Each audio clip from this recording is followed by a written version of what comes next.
இங்கே வந்து என்னை வாழ்த்த வந்திருக்கும் நண்பர்கள் அனைவருக்கும் மனமார்ந்த நன்றிகள். ரொம்ப thanks Ishari Ganesh sir, Ramesh sir, Dhananjayan sir. Dhananjayan சாரோட முயற்சியில் தான் அந்த ஃபங்க்ஷன் நடக்குது. ஆக்சுவலி வழக்கமாக ஒவ்வொரு படம் ப்ரொடியூஸ் பண்ணும்போது ப்ரொடியூசர் தான் டென்ஷனில் இருப்பாங்க. நான் எப்படி நான் தான் இருக்கணும். ஆனால் இந்த படத்தை பொறுத்த வரைக்கும் முழு டென்ஷனையும் வந்து தனஞ்சயன் சார் கவர் பண்ணிக்கிட்டாரு. அங்கே தேட்டர் போட்டிங்களா, தேட்டர் விழுந்துருச்சா, ப்ரெஸ் மீட் வச்சிட்டிங்களா, ஆந்திரா போயிட்டீங்களா, தேட்டர் போயிட்டீங்களான்னு சொல்லிட்டு பின்னாடி இருந்து எந்த விதமான பலனும் இல்லாமல் சார் நான் நல்லா இருக்கணுன்ற ஒரே ஒரு காரணத்துக்காக மட்டுமே வந்து நீங்கள் இவ்வளோ பண்ணிட்டு இருக்கீங்க சார். ரொம்ப நன்றி சார். இப்படி மனுஷனை நான் சம்பாதிச்சு ரொம்ப நான் பாக்கியப்பட்டிருக்கேன். ரொம்ப தேங்க்யூ சார், ரொம்ப நன்றி.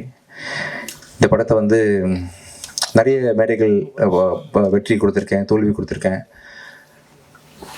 நிறைய பார்த்தாச்சு. அதில் வந்து இந்த படம் வந்து எனக்கு ரொம்ப ரொம்ப ஸ்பெஷலான படம்.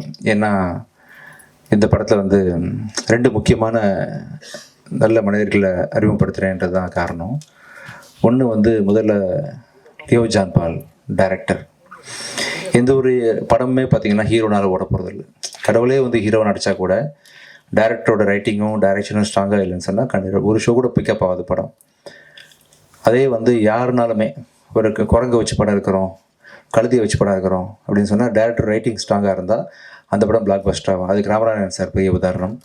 அப்படி வந்து நான் எந்த படத்துக்கு ஓடினாலுமே அந்த படத்துக்கான முழு அங்கீகாரத்தையும் நான் டைரக்டர் தான் கொடுப்பேன்.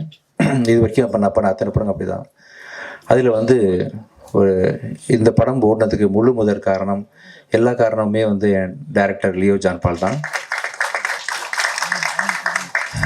அவர் வந்து நான் வேறு லெவலில் இருக்க வேண்டிய ஒரு எடிட்டர் இண்டஸ்ட்ரிக்குள்ளே. அளவுக்கு அதிகமான சின்சியாரிட்டி. ஆக்சுவலாக டைரக்டருக்கே கோவம் வரும் சம்டைம்ஸு. ஆனால் அவர் டைரக்டருக்காக தான் பேசிகிட்டு இருப்பார் லியோ. ஆனால் அதை ஒத்துக்கிறதுக்கும் புரிஞ்சுக்கிறதுக்கும் கொஞ்சம் டைம் ஆகும் எல்லாருக்குமே. பட் கெட்ட பேர் வேணாலும் பரவாயில்ல, நான் வந்து உண்மைக்கு பக்கம் நிற்பேன், நல்லது தான் சொல்லுவேன்ற மாதிரி பல விஷயங்கள் அவர் பிடிவாதமாக இருந்தது பார்த்து தான் அந்த வாய்ப்பை நான் உங்களுக்கு கொடுத்தேன். ஆக்சுவலாக நானே சில சமயம் கோவப்பட்டிருக்கேன், என்ன லியோ அப்படின்னு கேட்டிருக்கேன். நான் ரொம்ப யோசித்து பார்க்கும்பொழுது அவர் வந்து வேலைக்கு ரொம்ப உண்மையாக இருந்திருக்காருன்றதை நான் வந்து புரிஞ்சுக்கிட்டேன்.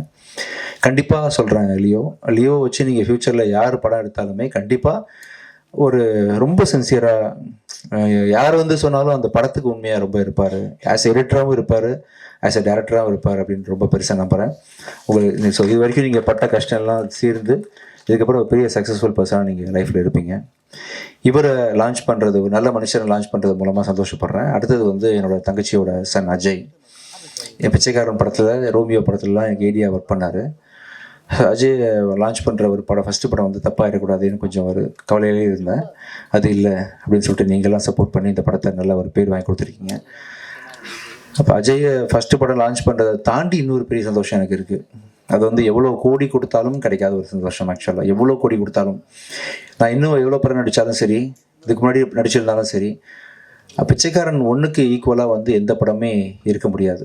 ஏன்னா 100 சாமிகள் இருந்தாலும் அம்மா உன்னை போல் ஆகிடுவான்ற மாதிரி அந்த ஒரு படத்தை எனக்கு வந்து பரிசாக கொடுத்த சசி சாரோட டைரக்ஷனில் அடுத்த அஜய் பண்ண போகிறது.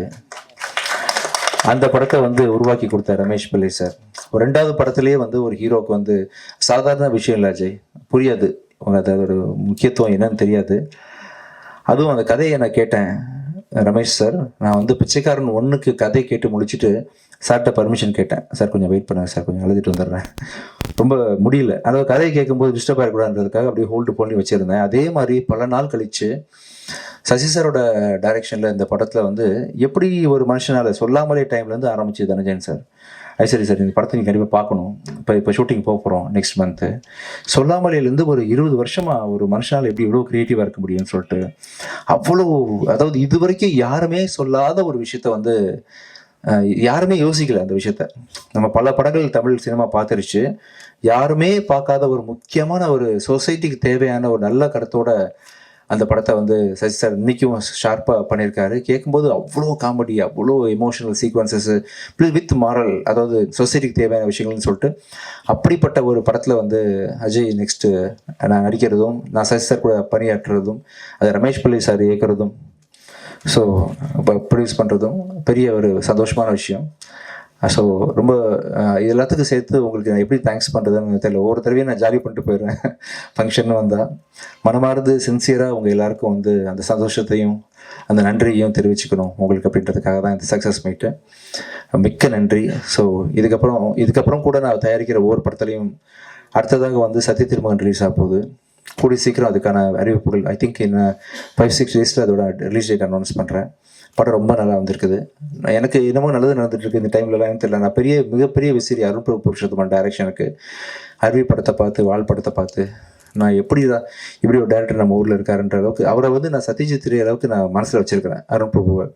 அவர் டைரக்ஷனில் வந்து இந்த ப்ராஜெக்ட் ரொம்ப பயங்கரமாக வந்திருக்கு. பார்த்தவங்க எல்லாரும் சோஃபார் வந்து வேறு மாதிரி அதை அப்ரிஷியேட் பண்ணிட்டு போயிருக்கிறாங்க.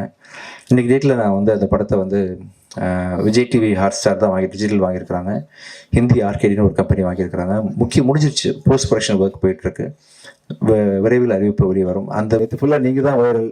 ஆக்சுவலாக நான் பாரிஸில் இருந்தேன், கவனிக்க முடியல, ப்ரமோட்டும் பண்ண முடியல. என்னடா நம்ம ஸ்பாட்டில் எல்லாம் போயிட்டோமே அப்படின்னு நினைக்கும்போது, சார் கேளுங்க சார், நான் இல்லாத குறையை தீர்த்து வச்சுட்டீங்க சார். மிக்க நன்றி சார். ரொம்ப ரொம்ப சந்தோஷம் சார். நீங்கள் சொன்ன பல விஷயங்கள் வந்து ஆடியன்ஸ் புரிஞ்சிருப்பாங்க. கண்டிப்பாக நீங்கள் இன்னைக்கு பேசின பேச்சு வந்து இண்டஸ்ட்ரியில் ஒரு பெரிய மாறுதல் உண்டு பண்ணும் சார். Thank you sir. தேங்க்யூ.